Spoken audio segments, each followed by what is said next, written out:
twese dusuye mu ijambo rivuga ngo umutunzi mu vy'Imana. Sinzi ko tworenza ngaho tuvuge tuti umutunzi mu vy'Imana. Cyane tuvuge tuti umutunzi mu vy'Imana. Yes, iri ni ryo jambo ngiye kubaganiriza ko. Iri jambo riragutse cyane, rijyanye n'umutunzi mu vy'Imana, shoye kujyorienta mu buryo bwishi cyane. Ariko ndagiye kujyorienta mu bijyanye n'igikorwa dufise uno munsi, kuko namashaka ko dutanga imitima yacu ari mu kwizera, mu kwizera kanaka.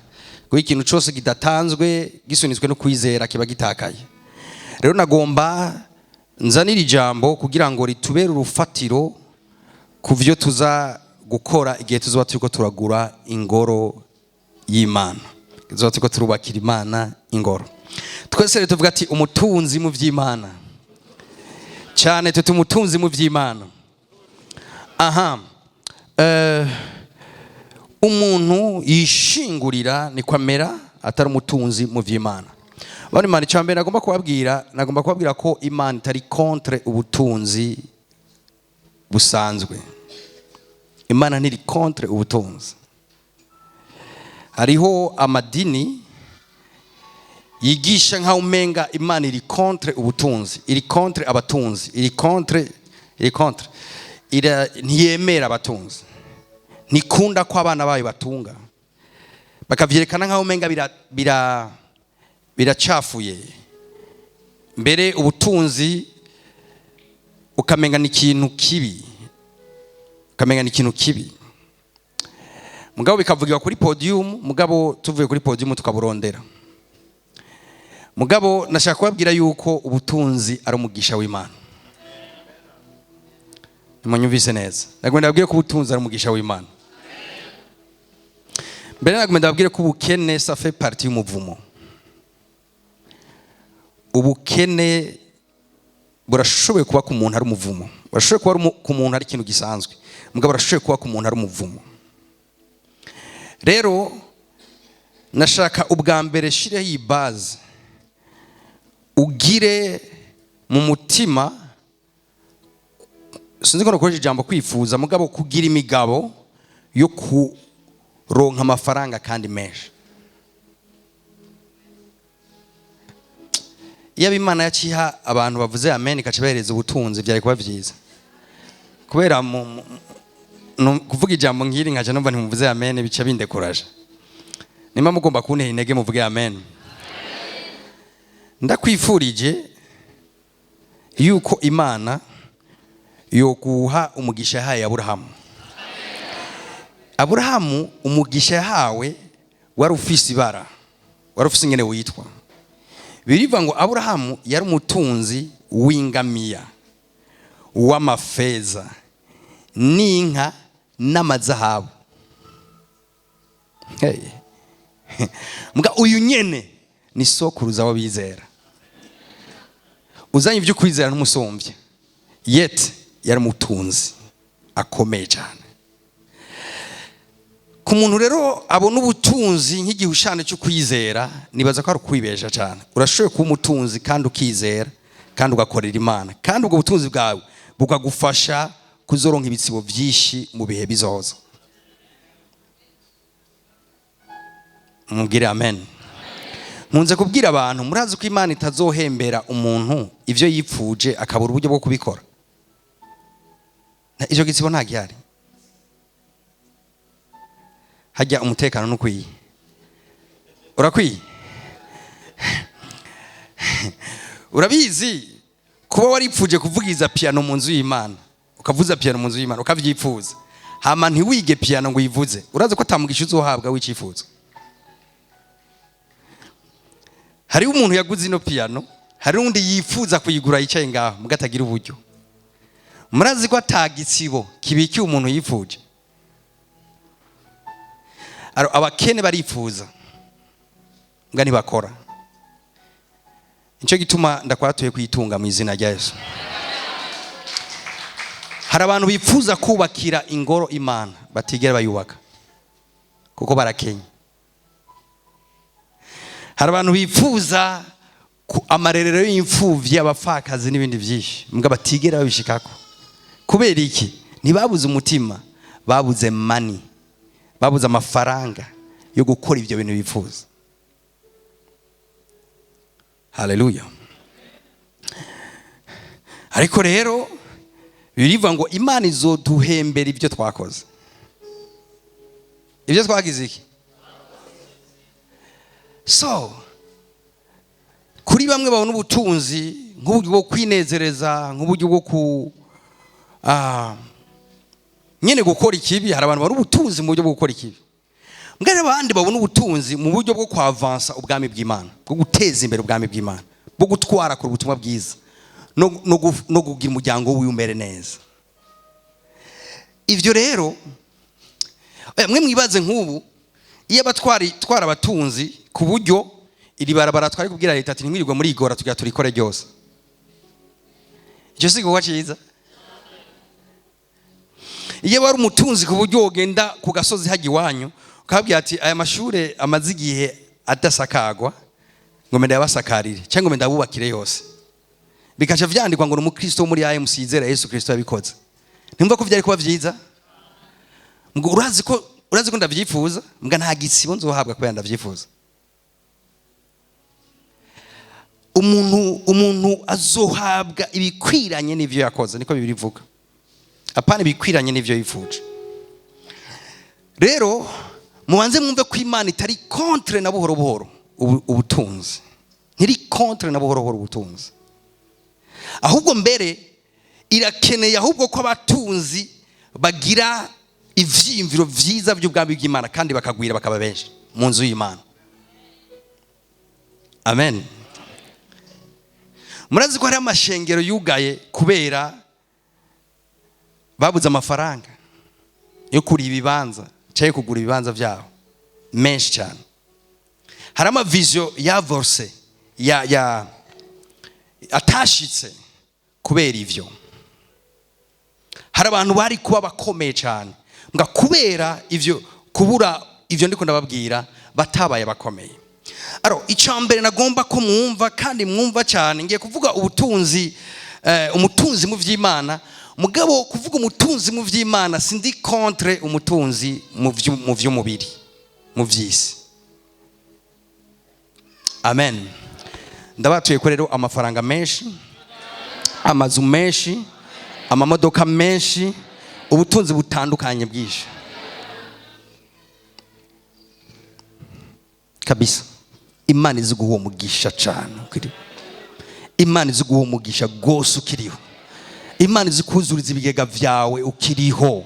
Uronke Bibiliya ivuga rezo yo kuronka ubutunzi. Ivuga ngo kugira ngo ushobore kuronka ivyo ukoresha igikorwa cyiza cyose.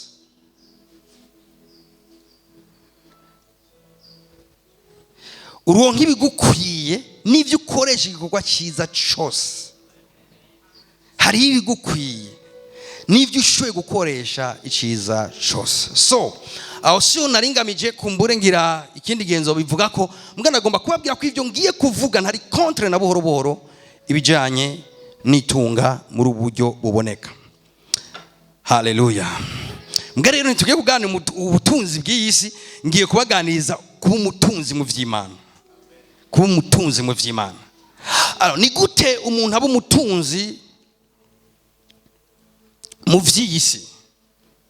Mbeho yibavuze umutunzi mu vy'isi bariko bavuga umuntu ameze gute, afise iki? Iyo bavuga umutunzi, Bibiliya iravuga nko kuri Abrahamu, avuga ngo yari umutunzi w'ingamiya, umutunzi w'amafeza, umutunzi w'amazahabu n'ibindi bitandukanye. Donc iyo bavuze umutunzi ni umuntu afise ibintu. Tubizanye mu gihe cya none turashoboye kuvuga ngo ni umuntu afise amafaranga menshi cyane kandi ku makonte yiwe. Turashoboye kuvuga ngo ni umuntu afise ubutaka, donc ubutaka nyene muravyumva, amaparcelle n'ibindi. Turashoboye kuvuga ni umuntu afise ibintu bitari bike. Hari bivuga ubutunzi, hari ibintu bivuga ubutunzi. Iyo tuvuze umutunzi mu vy'isi sakazina umuntu yitwa ni umuntu afise ibintu, ivyo bintu bikamudefinisa nk'umutunzi. Arafise ibintu kanaka, mbwa ivyo bintu babiravye abantu baca mushira mu mugwi w'abatunzi. Abo n'abatunzi mu vy'isi. Nta kibi kirimwo rero yuko nawe woja muri uwo mugwi. ni nacyo nakunda gusengera, nacyo nakunda kwaturako. Nta kibi kimwe ko mu mugwi w'abantu bafise amarumorke. Imana impera amarumorke abo bantu bayakeneye. Nta kibi kimwe ko mu bantu bafise amazu 10 muri kino gisagara. Si icyo si icyaha. Nta kibi kirimo ko mu bantu bafise ibicyanke biriya bihindikirana. Nta kibi kirimo. Ariko rero nagomba ndababwire ko hari ubudasa hagati yo kuba umutunzi mu vy'isi no kuba umutunzi mu vy'Imana. Umuntu ashoye kuba umutunzi w'ivy'isi mugabo ari umukene mu vy'Imana. Ashoye kuba umuntu mwisi badefinisa nk'umutunzi akomeye mugabo mwisi imwe mu canke mu ruhande rw'Imana bakamuha definition y'umukene wa mbere abaho. Alors biva kuki none vraiment ndagomba kumunkwirikira kuko fizikigwa ngomba kurasa ku ntego kugira wumve. Biva kuki ugira umuntu ashoye kuba ari umuntu w'umutunzi mu vy'isi hama ntabo umutunzi mu vy'Imana. Mugabo singarukira no ngaho. Birababaje rero igihe umuntu ataba umutunzi mu vy'isi no mu vy'Imana akaba n'umukene. N'umukene hose. Mu vy'Imana n'umukene no mu vy'itunga n'umukene. Biranashoboka ko umuntu ashoye kuba umutunzi mu vy'Imana mugasanga mu vy'isi ntabwo muri classement yojamwo nk'umuntu w'umutunzi. Ariko rero nk'abana b'Imana ntidukwiye kugira ivyiyumviro vy'inzira imwe gusa yuko umutunzi mu vy'isi gusa. Nukwiye kugira ivyiyumviro bifata inzira imwe gusa ko nkwiye kuba umutunzi mu vy'isi gusa. No. Urakwiye kugira ivyiyumviro yuko ukwiye kuba umutunzi nivyo mu vy'isi bikunze ariko kandi ukabona umutunzi gose mu vy'Imana. Hallelujah. So haraba abakristo rero target yabo nukwiruka kugira baba umutunzi mu vy'isi. Hama ukaca bibagira kuba umutunzi mu vy'Imana. Hakaba n'abandi bavuga ati target yanje nukwiruka mba umutunzi mu vy'Imana mugagaca yibagira kuba umutunzi ku bintu kanaka byo mw'isi. Navyo nyene sivyo. Ifu ko ba equilibre ukwiye kuba umutunzi mu vy'isi hama ukaba n'umutunzi mu vy'Imana. Praise God. Imana ishimwe cyane. Alors nimba umutunzi w'ivy'isi afise ukuntu donc ibimukarakteriza ibivuga ko ari umutunzi ni ibihe naheje kubabwira ivyo ari byo n'ibintu kanaka afise bushoye kuba ari uburyo amafaranga ashoye kuba ari amazu ashoye kuba ari amatongo ashoye kuba ari ibintu bitandukanye nivyo bivuga ko ari umutunzi. Nta muntu numwe manimva abantu biyita abatunzi akavuga ati ndi umutunzi mugabo niwe nyene iryo jambo niwe wenyene yogiyita nta wundi muntu numwe yori mwita. Kubera abantu kugira bakwita umutunzi mu vy'isi barafise ivyo baraba ntibumva ivyo uvuze bafise ivyo baraba. Hallelujah. Imana ishimwe. Urashobora kuvyiyatura ko nta kibazo mugabo umenye ko iyo ni confession yawe gusa. Nga kugira ngo ucike iyo confession hari ibintu bakenera kukubonako. Alors ibi ndabivuza kugira ndabigisha ivyo ngomba kwigisha. Alors none umutunzi mu vy'Imana nawe acika umutunzi gute? Avuka gute? Ni gute umutunzi mu vy'Imana avuka? Abaho gute? Hallelujah. Alors umutunzi mu vy'Imana ndakubwira ingene abaho. Reka dusome umurongo umwe kugira ngo ndabivuge neza. Tuje muri Matthieu 6 araza kunsomera Matthieu 6:20. Hera kuri 19 ushikane kuri 21. Ntimukirundanirize ubutunzi mw'isi. Alors Bibiliya ivuze ngo ntimukirundanirize ubutunzi mw'isi nibisigura ngo ntugire amakonte. Ntugire ubutunzi mw'isi. Sico bisigura. Ndaza kubwira ico bisigura. Ndaza kubwira impamvu Yesu yabivuze. Aho inyenzi n'ingese bitabumara. Aho inyenzi n'ingese bibumara. Hatariyo n'ibisuma vyimba ngo vyibe. Hatariyo n'ibisuma. Dusuma neza. Subira hejuru gato tugende duhere hejuru kuri 19. Ntimukirundanirize ubutunzi mw'isi. Aho inyenzi n'ingese bibumara n'ibisuma bikimba bikavyiba. Ariko mwirundaniriza ubutunzi mw'ijuru. Aho inyenzi n'ingese bitabumara. Hatariyo n'ibisuma vyimba ngo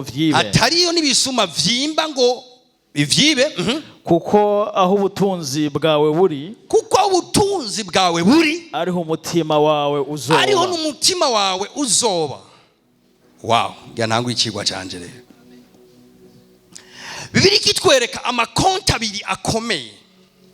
Ikonte ya mbere niyo twese tuvuze konte, nibaza ko ari imvugo mwumva, ni hajya babika amafaranga. Hano mu isi rero urashoboye kugira konte mu isi nta kibi kirimo, hama urashoboye no kugira iyindi konte mu ijuru. Aha ndahise mu ijuru, hariya ndahise mu isi. Alors iyo bavuze ngo uri umutunzi mu by'iyi si, ntibaraba konte yo mu ijuru, baraba konte yo mu isi iri kwangahe. Ayo basanzemwo aca atuma bagukrasa mu batunzi b'ino si. Baraba ivyo ufise mu isi, ivyo basanze Imana yaguhaye, baca bagukrasa mu batunzi b'ivy'iyi si. Alors abakristo rero mukwiye kumenya ko tudafise konti imwe, dufise konte zibiri. Dufise konte kubatagira amakonte mugende mu yakreye, ni shame uri umukristo utagira konte, fumugirira imikashi basi. Mwe ni mumva ko ari ibara, uri umukristo utagira konte fumugirira imikashi mugabo ube ufise konte. Kandi aho ndavuze ndarenganye. Mugabo havati hariyo konte yo mu isi, akabona konte yo mu ijuru. Aro kuri bamwe hari abo konte yo mu isi vraiment ibungere imeze neza, hari n'abandi vide. Hama akaba n'abandi iyi konte yo mu ijuru bavyumviye ahanyene kwiriho, batari byige baravyumva. Hama akaba n'abandi bari babizi, mugabo iyo konte iraremvye, ifise amagara make, iri mu gupfa, bari mu guheba bamwandikira ati tuyugare. Iri muri mwe. Eko amwaza ati none waribagiye ko iyi konti baho, canke wariyangaje na konti yo mu isi gusa. Haleluya. Alors mugabo Yesu acatanga insight ikomeye cyane, avuga ibintu bihambaye. Avuga ngo nimukirundaniza ubutunzi bwanyu gusa mu isi. Kubera iki giciyumviro nuko abantu nukuri biratworohera, dufise tandasi gose kuguma kandi tuvisiti konte yo mu isi gusumbira ya konte yo mu ijuru. Biroroshe, nta n'igihe tunayimvira ko. Kenshi indwi irashoboye guhera, amezi agahera utigeze wimvira ati ndafise konte yanditswe ku izina ryanje, kandi Bibiliya imbwiye ngo ifuko ndayishira ku butunzi bwanje. Murakunda ukuri? Yes. Alors icyo ngomba rero kubabwira cyane cyane n'ubudasa buri hagati y'aya makonte, n'ubudasa buri hagati y'aya makonte. Ubudasa bwa mbere cyangwa difference, ubudasa bwa mbere batubwiye ngo iyi konte yo mu isi ijya ngo ni konte ibisuma n'abambuzi, inyenzi n'ingese bishoboye kujya ubutunzi bwabo. Umviriza impamvu Bibiliya itubwira ngo nimwirundanize ubutunzi bwanyu gusa mu isi. Ni kubera kuri konte yo mu isi yatubwiye ngo hashobora kuba ibintu vyitwa inyenzi, ibisuma, abambuzi, ngo ivyo bigashobora kujya kuri rya konte. Hama ijya konte ikagendera yoka, ikagendera hera. Ngo ariko kandi iyi konte iyi yaciye avuga ngo mwirundanize ubutunzi bwanyu, ngo kuko kuri iyo konte atabisuma, atanyenzi, ata muntu yoshobora kwimba ngo yibubwo butunzi ntashoboye gushikayo. Mu yandi majambo, iyi konte yo mu isi ayitandukanye n'iriya, iyotegwa yohera, mugabo iriya iri kure cyane aho umwasi yoshobora gushika. Mu yandi majambo, ibintu biri sire ufise ni ibintu ufise kuri rya konte.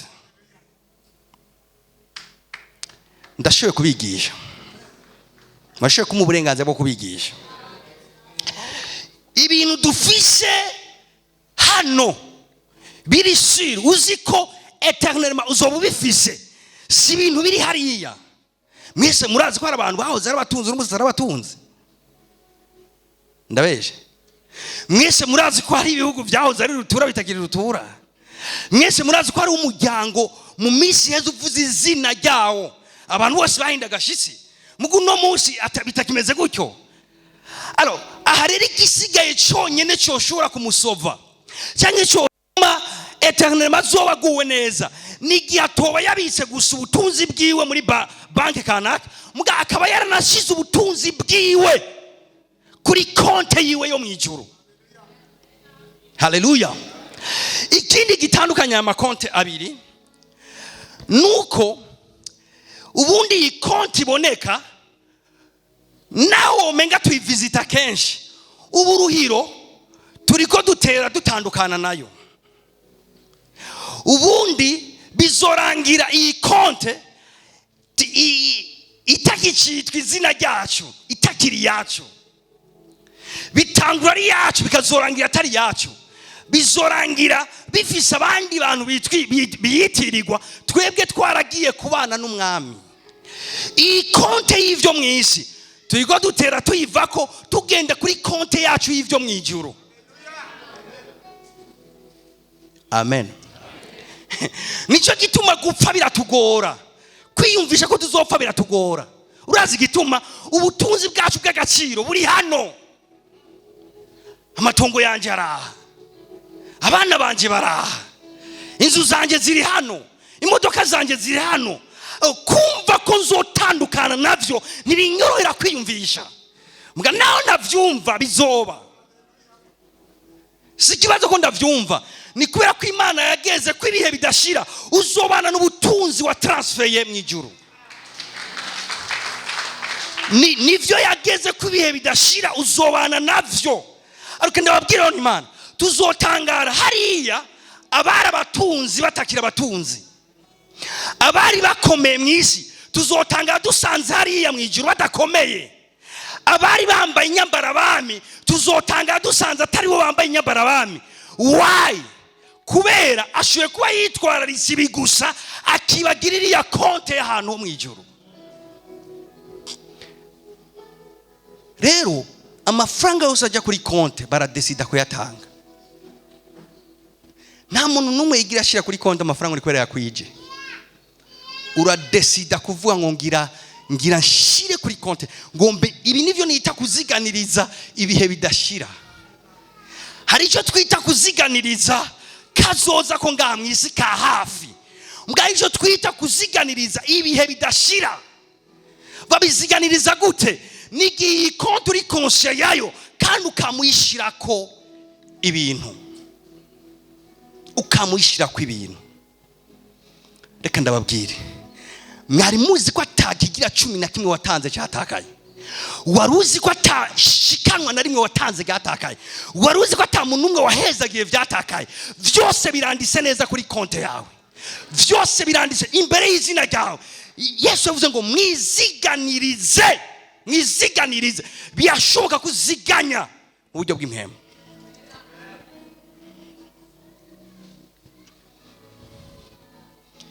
Haleluya. Haleluya.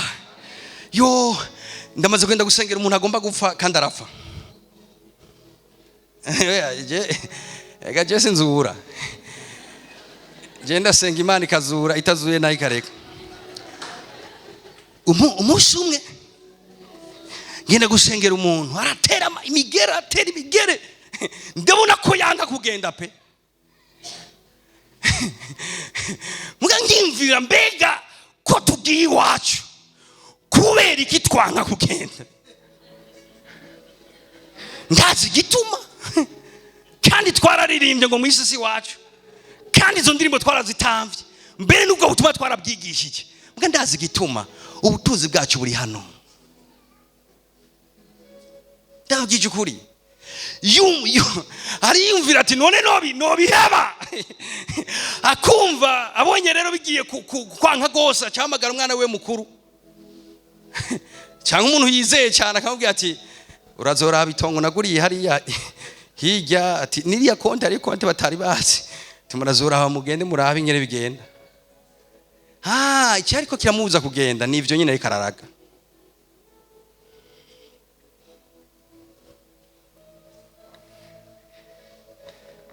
niganza mugenza wawe ati wuzuze konte yawe yo mwijuru.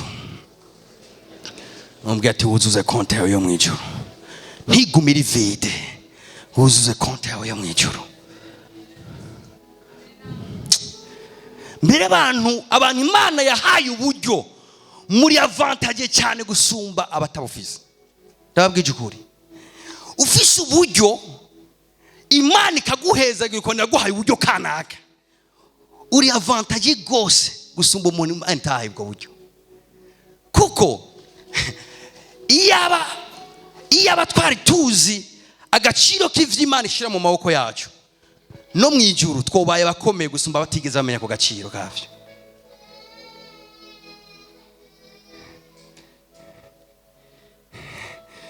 Rero abantu banone iyo uvuze iby'ijuru bava ngo bateye ubwoba. Ese ijuru ikwiye kuba iryo gutera ubwoba abantu? Gira mugenzi ati burya uzogenda. Karagoye nk'umuntu yicaye n'umugore wewe, nibara byagoranye gose.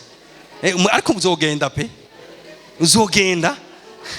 Kandi yavuze ngo kuko ubutunzi bwawe buri ariho umutima wawe uzoba. Murazi ko nitwagenda umubiri utazogenda, mbwo umutima uzogenda.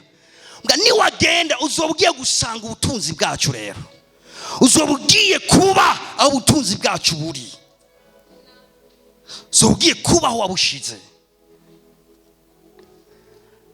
Ni kiba igihe umutima wawe uri kuragenda iyo ubutunzi bwawe utabutwaye. Iki kibazo gikomeye cyane. Umutima wawe utegezwa kugenda, ari kibazo wagenewe kubamwo. Mbwa igihe uri kuraja ahantu ubutunzi bwawe utigeze ubutwara, wama wumva ari kibazo kujayo, bica bigorana, bica vyanga. Ariko ubundi twabwizwa kunezerererwa kuba ubutunzi bwacu twabushitse. Kuko ubundi bwobwo turiko turatandukana nabwo, bwe bwishi cyangwa butebe uko iminsi igenda uri gutera uja kure yabwo. Haleluya. Icyumviro cyanje cyambere mwacumvise. Tujyane rero muri Matthieu 6:20. 6:20. Ariko mwirundanirize ubutunzi mu ijuru, aho inyenzi n'ingese bitabumara, hatariyo n'ibisuma vyimba ngo vyibe. Naam. Ani Imana rimwe na rimwe isira duhenda ikatubwira ngo nimukomere gusa hano. Si vyimviro vy'Imana, si vyimviro by'ubwami bw'Imana. Rimwe na rimwe isira igitubwira ati komera ngaha, bumunyacyubahiro hano, komera cika umuntu hambaye. Mwana gwenda kubwira abantu Imana, rimwe na rimwe harimo ikinyoma cy'umwasi, harimo ikinyoma gikomeye cyane cy'umwasi. Burya umuntu akomeye kandi akomeye cyane ni umuntu akomeye impande zose. Arakomeye hano mbwa kandi yarikomeje na hano mu bwami bw'Imana. Kiye nk'ubu dufata umwanya wo gutangira Imana, twubaka ingoro y'Uhoraho. Hari umuntu ashaka kwiyumvira ati ngira nshigikira ubwami bw'Imana. Futa mu mutwe, ubwami bw'Imana we ntabwo woshigikira. Nta n'isoni kumva ko woshigikira Imana. Reka ndakubwire igituma Imana yaduhaye occasion yo kuyikorera. Nukugira ngo turonke moyen de transfert. Kuyikorera ni moyen de transfert y'ubutunzi bwacu. Ndasubiramo. Imana ntacyo dufise twoyifasha. Imana ifise ibintu byinshi yakoze twebwe tutarimo. N'ubu yokora ibindi tutarimo. Nga muri nose yashize itegeko ko ikorana natwe. Nga suko yananiwe gukora ibintu tutarimo. Nga kubera iki yashimye ko dukorana nayo. Yashimye ko dukorana nayo kugira bicika uburyo bwo gutransfera ivyo yaduhaye kuri konte yo mwijuru. Amen. Imana ishimwe. Ntimuzi ko Eliya umunsi umwe yagaburiwe n'ibikona? Ivyo hari umuntu yovyiyumvisha? Ntimuzi ko umunsi umwe Yesu yatoye udukate tubiri ifi zibiri n'imikate 5 abigaburisha abantu ibihumbi birenga nka 15? Amen. None mwumva Imana ifise ikibazo cyuko yo kwikorera ivyo igomba kwikorera? ishoboye kwikora ivyo igomba kwikorera. Muga muri ino sigiti mutabikora, yashizeho principe yo kugira ngo bikunde ivyacu dushoboye kuyitransfera, iyi mitima yacu izorangiriza. Yesu nashimwe cyane. Okay, reka tujane gatonyi. Luka 12 somero here ku murongo wa 16. Umurongo ndagukunda cyane. Kandi abacira umugani ati habaye umuntu w'umutunzi yarafise itongo rimera. Muri Bibiliya baravuga umutunzi nta kibazo. Umuntu ashoboye kuba umuntu w'umutunzi kandi birabirika mu definition nk'umutunzi. Yarafise itongo rimera cyane. Umugezi umutunzi yarafise itongo, yamurimye afise itongo rimera cyane. Yiyumvira mu mutima wiwe ati ndagira nte ko ntagira aho nimburira imirima yanje. Ati ndabigenza ntya, ndasambura ibigega vyanje nobaka ibindi binini binini, aba ariho nimburira imirima yanje yose n'ibindi vyanje byose. Nzobwira umutima wanje nti mutima ufise ibintu vyinshi bizohitikirana imyaka myinshi. Ruhuka uge unwe unezerwe. Maze Imana iramubwira iti wagipfuwe, muri iri joro barakwaka ubugingo bwawe, none ivyo wohitikiranije bizoba ivyande. Shaka wigereza. Uyu mugabo bitubwira yamudefinije ngo ari umutunzi akomeye. Hama uwo mutunzi aricara ahantu aribwira ati mugabo Jefferson imirima myinshi, ati kandi sarageze ko nimbura mugabo simbona aho kwimburira neza, ibigega bimbanye bito. Achavuga ati none nokora iki? Ati cyo gukora ndakizi, ati reka nubaka ibindi bigega. Acarafata yubaka ibigega vyinshi yimburira itunga giwaho hantu. Hama acatangura kuryoherwa, havuga ati wow, mutima wanje ruhuka, mutima wanje icara uge unywe, ati kuko ibintu nimbuye uzobiga imyaka myinshi. Now Imana ikimwita igipfu, kivuga ati wagipfuwe. Iri jambo ryambabaje. Ni gute umuntu w'umutunzi azi kurondera ubutunzi kandi afise ubutunzi ashoboye kuzoga imyaka n'imyaka, Imana ishobora kumwegereka kimubwira ngo uri gipfu, uri kijuju, nugira ubwenge. Mwisho umuntu tumukasa nk'umunyabwenge gayemo cyane. Uwo twoca tuvuga ati wa munyabwenge we uzi ama strategy yo kurondera. Muga Imana imushikiye imubwira ngo wagipfuwe, wewe wiyumviriye ukutariko. Ndaza kubwira impamvu Imana yamwise igipfu. Icambere, Imana burya ntiyari babajwe, ntiyafise ikibazo ngo uyu mugabo yiyumviye kwimburira mu bigega. Muga ikibazo Imana yari ifise nuko mu vyo umutunzi yavuze, Imana ntiyigeze yumvamwo iyindi konte yo mwijuru azoshira ku ibintu. Yavuze ngo ngeka niyubakira ibigega hama ndabige. Acabwira umutima we ati mutima wanje humura, fungura unezerwe. Imana iramuraba ati yo, ati uri gifu, ati urashobora gufata itunga ringana gutyo uronse ukaca wiyumvira kuri rya ryose utazi na ryari uzopfa. Aca mubwira ngo iri joro bahava bakwaka ubuzima. Mu yandi majambo uraza gutandukana n'iryo tunga ryawe. Ati none ikibazo rero cyambabaje niki? Ngo none ivyo wegeranije bizojya nde? Ninga Imana ubwira ati none kwatana kingu transfer iyo ugomba ugira ijoro. Rega bava wavugenda utandukana n'uyu mubiri, utandukane n'iyisi, utandukane n'ibi bintu. None iyo ugiye kwatana kimwe, kwatakigega na kimwe wubatseyo, kwibigega byose ubyubatse ngaha, iyo ugiye akaba atakigega na kimwe wubatseyo. Ati burya nubona we ko wagize ubwenge buke, ati mbega Imana imera nk'imu challenging gato, ati mbega ibi bintu uhejeje kwegeranya bizojya nde? Inyishu bizojya batabirondeye. Ko mufise ubwoba. Regisa ni sawa. Haleluya. Ati wa mugabo ati d'abord sinenze ko mavamfa hamikini nacho none nagira ave ku butunzi bwanje nogura ubuzima gatonya Imana yamubwiye atoya pembo tubutunzi ufise nushoboye kugura n'umunsi umwe wo kubaho none ati kibazo wagize wawe yumviye kubaka ibigega gusa ngaha hamucubwira umutima wawe ngwijya unezerwe mugabo hari abantu kweri mwe mwumva gute hago biyemera ati ndugiza gatoye kuri 19 nzobwira umutima wanje nti mutima wanje ufise ibintu vyinshi bizohitikirana imyaka bane majambo ushiye kuzobikoresha imyaka myinshi cyane umuntu yamutunzi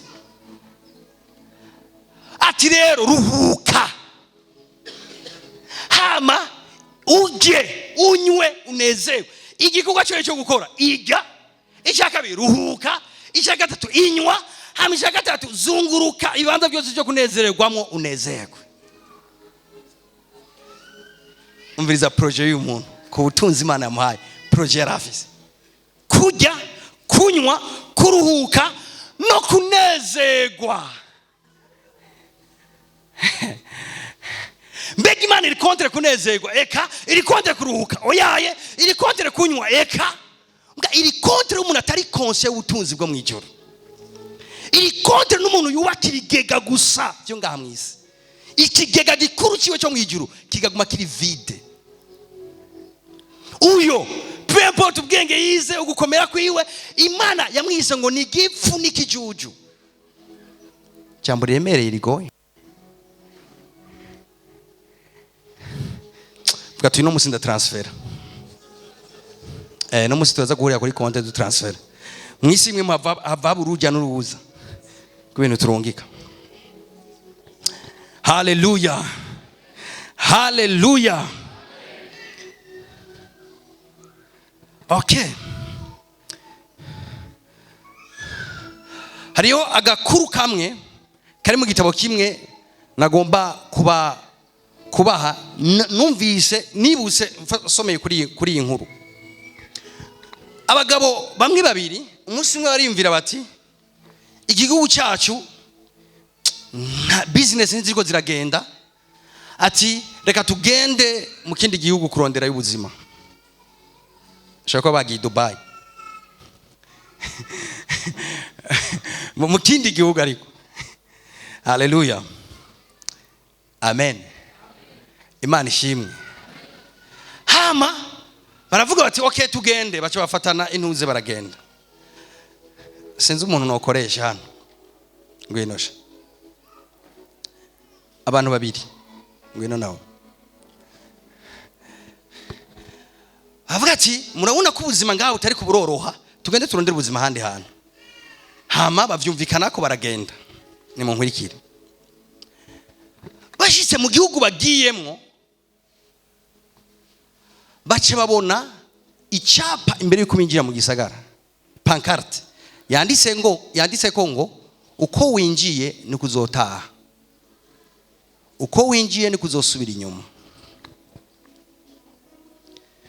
hama uyu nakarona hanze arabiraba gucya arabisoma okay hama arinjira hamu yarabiraba aribaza ikibazo kubera iki vyanditswe uko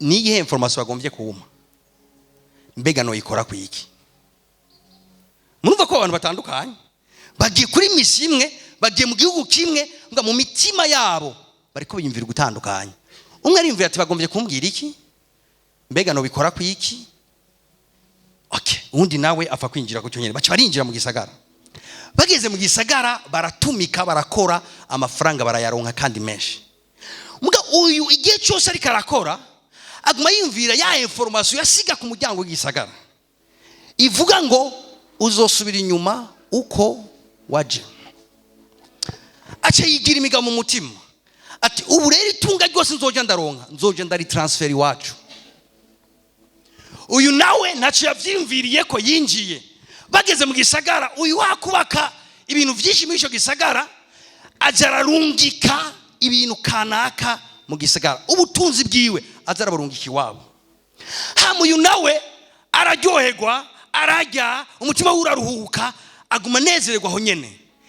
Mugabo aratakaza information ivuga ngo uzosubira inyuma uko waje. Igihe kirahaca, perezida w'icyo gihugu arahaguruka ati hey, abantu mwese baba etranje, igihe cyanyu kiraheze, musubiri wanyu.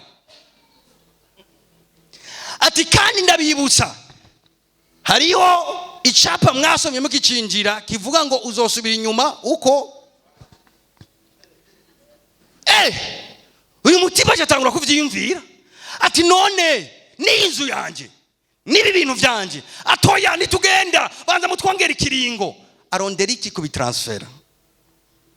Mugabo uyu nawe avuga ati none we na information wasomye. Acha wewe nta kibazo yari afise cyo kugenda kuko ubutunzi bwiwe yari karagiyo buri.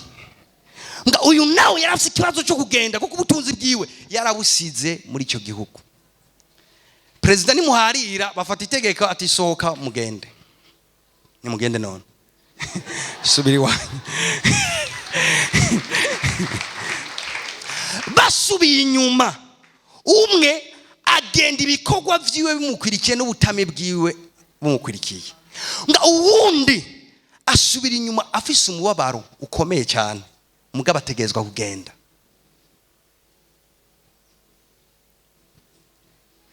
Hamarimvira ati none uyu mwanya wanje wose natakaje kubera iki? Sinakore kuri information nabwiwe.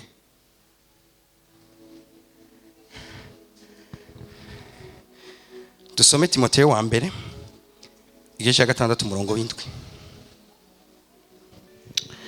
Kuko ataco twazanye mu isi kandi ataco dushobora kuyivanamo.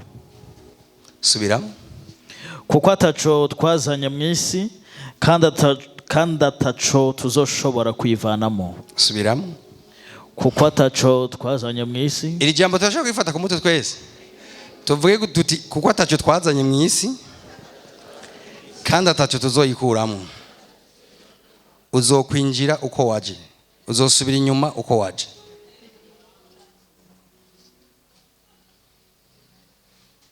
Ati pastor no. Mwayo usubira inyuma uko waje, mwayo yonyene niyo Yohana yavuze ngo bamwe abo bizera, abo bakorera umwami bakihari, ngo ibikorwa byabo bizobaherekeza, ngo azoruka ubutami bwabo.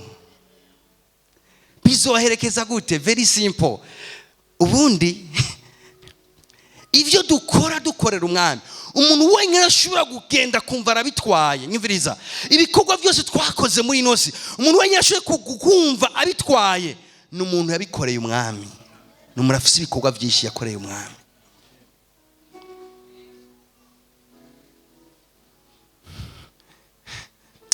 Uyu mubiro naduhenda tuinvestamo ibintu byinshi cyane, tuwushyiramo ubutunzi bwinshi. Mu kintu cya mbere tuzotandukana naco umunsi wa mbere wo kugenda no mubiri ku mpanda direct. Kandi igitangaje ukigenda abantu bose bashaka gutinya, ikintu giteye ubwoba, gitinyitse gose. Uyu mubiri basha urasanzwe gose, ahubwo urateye n'ubwoba. Uyu mubiri uyu uribaza umuntu mwariko muraganira kugwaje, ukigenda cyatangura kugutinya, ugipfa reka nkoresheje ijambo, ugipfa acatangura kukuraba akagutinya. Umubwiye ati murane muri chambre ntageza. Sinzi ko muzi investissement tugira kuri uyu mubiri. Ikoti nambaye yonyine irazimvye. Mugabo mwari muzi ko bariyaranja n'umunsi nzogenda iyi koti ntiboyimpambana, bazovondera kandi gakoti keza mugapaniye. Bariyaranja ingene uyu mubiri.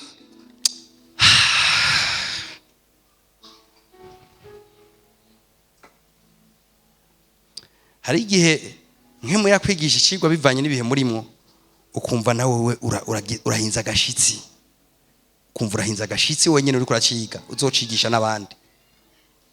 Nk'umuntu asinzire ndiko ndavuga ibi bintu, nk'emu yaramukangura.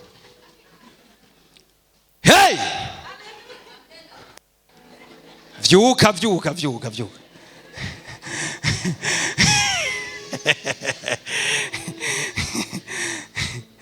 nta numwe navuze mugabo wararyamye avyuke. Haleluya. Vuga ati ndiko ndaja iyo narungitse ubutunzi bwanje niri kuraje. Somera Abaheburayo 13, somera nk'umurongo 10 murongo 13, pa 13 murongo 13. Abo bose bapfuye bacizeye batarahabwa ivyasezeranywe, ariko barabibona biri kure bakabisasira, bakemera ko arakavantara n'ingenzi kw'isi. Bakemera akaniko shaka, bakemera ko arakavantara n'ingenzi kw'isi. Eske twe turavyemera kweli? Iya ivuze imwe mu makarite y'intumwa ngo baremera ko ari kavantara n'ingenzi kw'isi.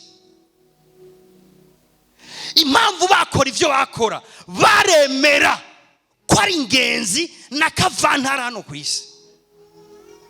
Igituma bemvesisa umwanya wabo mu gikorwa c'Imana, mwivuga butumwa, igituma baremera bagakubitwa mugaguma bavuga ubutumwa bwiza, baremera ko ari ingenzi na kavantara kw'isi. Baremera ko ari ingenzi na kavantara kw'isi. Ibi bisigura iki? Kumbure ku bantu twarutse vuba tuvuze kavantara n'ingenzi ntimwumve ivyo ari byo. Mugabo muri iyo myaka iheze umuntu yashobora kuva mu ntara imwe akagenda mu yindi ntara ya kure. Uwo muntu reka arava mu ntara imwe, iyo traje reka aragenda gutya, abo nibo bita ba kavantara. Abo ariko baragenda bafise iyindi ntara bagiyemwo so kurondera ubuzima canke ibindi. Mugabo bariko baragenda ashoboye kugira urugendo rw'iminsi 3 canke imbere n'ukwezi. Mugabo muri uko kugenda barashika ahantu bagasaba indaro. Ko umuntu wa iminsi 3 toyigenda yose, hama aho hantu basavye indaro babafata nk'ingenzi na kavantara. Barabagaburira bakabaha amazi bakora dushe bakaryama. Mugabo baryamana ivyiyumviro ati muri iyi nzu naho nguwe neza, ndi ingenzi na kavantara, ndiko ndaje iwacu, sindashika ndiko ndaja, ndi ingenzi na kavantara. Ngo intumwa imwe mu masoko yabo yatumye mbere n'Imana ibizeza ibintu bikomeye, baremera. Urumva ijambo ry'Imana ryarabemeza ko ari ingenzi na kavantara, muga nawe nyene baremera ko ari ingenzi na kavantara mw'isi.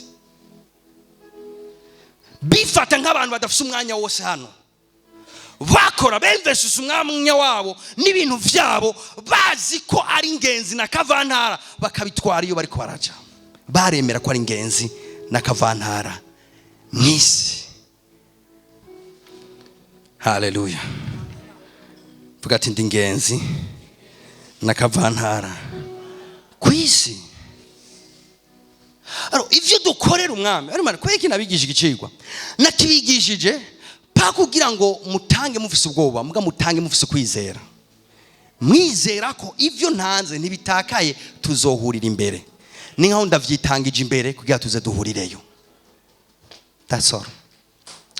Tugira rero dutangira Imana.